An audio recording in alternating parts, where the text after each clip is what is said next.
የአላህ ነገር እኮ በጣም ይገርማል ሐቂቃ ሐዲስ አልቁድስ ላይ አላህ Subhanahu Wa Ta'ala እንዲህ ይላል ስለሆነ ባሪያው ሲያወራ ሲተርክ ይሁን የአላህ ባሪያ ይመጣል ከሚጠግብ ድረስ ወንጀሉን ሰርቶ ይሄዳል ነገ መጥቶ ደግሞ ይተውበታልና በየቀኑ ይሄን ነው የሚሰራው አለማመደው ልምዱ አድርጎታል ይተውበታል ወንጀል ይሰራል ያን ወንጀል ከሰራ በኋላ አላህ ለመላእክቶቹ ምን እንደሚላቸው ታውቃላችሁ ወይስ ተረካ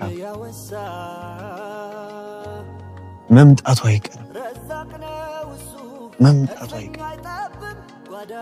በዛው እንደሆነ እጅልኝ እኮ አይቀርም لأن عبدي علم أن له رب يغفر ባሪያዬ የሚምረው ጌታ እንዳለ ስለሚያውቅ ይመጣል እስኪ ቆያት አላህ የሰው ልጅን እኮ ሲምረው ይባል ያችን ወንጀል የጻፉትን መላእክቶች የሰራባትን መሬት እንዲረሱት ያደርጋል መላእክቶችም እንዲረሱት መሬት ራሱ የተሰራባትን ወንጀል እንድትረሳ አንዳንድ ጊዜ ስለ አላህ ፍቅር ሳስብ ሙእሚኖች አላህን የሚያፈቅሩት ወይም አላህን የሚፈሩት አላህ ቀጭ ስለሆነ አላህን የሚፈሩት አላህ እንደዛ የሚንቀጠቀጡለት ስለሚወዱት የሚወዱትን ጌታ ማስቀየም ስለሆነ ለዛ እኮ ነው ፍቅር እኮ ኃያል ፍቅር እኮ ያሸንፋል ፍቅር እኮ ያንበረክ በአንድ በኩል ስታዩት እኛ ቤተሰቦቻችን ብዙ ጊዜ በልጅነታችን አላህ ሲባል ሻክት እንድንደነግጥ አላህ የሚባለው ነገር አስፈሪ እንደሆነ ስለሆነ ነገር ይፈራል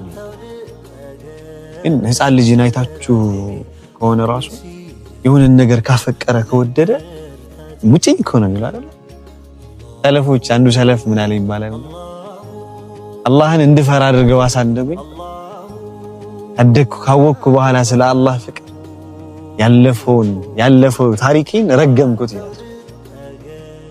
والله አላህ ፍቃሪ ነው አላህ ቀጭ አላህ ሁሉ ጊዜ ይወር የትኛው ወንጀል መጣ እና አላህ ከታላቁ ረመዳንም ጋር ያይዞ አላህ ይማረን ረመዳንንም እየናፈቅነው ነው አላህ ያድርስ ተጠየቀው ቸር ሰላም አለይኩም ስሙን ያወሳ